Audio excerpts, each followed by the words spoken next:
បទានុក្រមរៀនពាក្យនិងអត្ថន័យរបស់ពាក្យ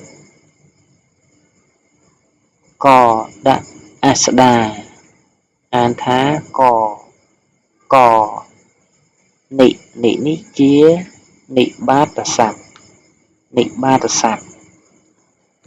តើកដាក់អស្តាកយើងអានថាកមានន័យដូចម្ដេច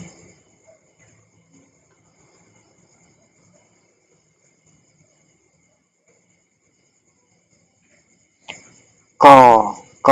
ជានិបាតសព្ទមានន័យថាពាក្យជាសន្ធានមានសំឡេងកញ្ឆក់ខ្លីសម្រាប់និយាយតប្រយោគដោយឡែកពាក្យជាសន្ធានមានសំឡេងកញ្ឆក់ខ្លីសម្រាប់និយាយតប្រយោគដោយឡែក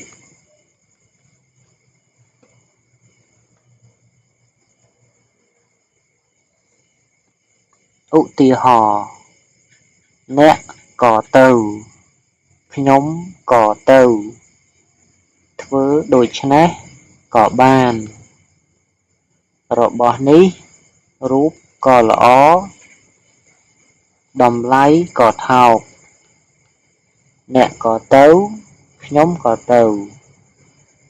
ធ្វើដូច្នេះក៏បានរបស់នេះរូបក៏ល្អតម្លៃក៏ថោក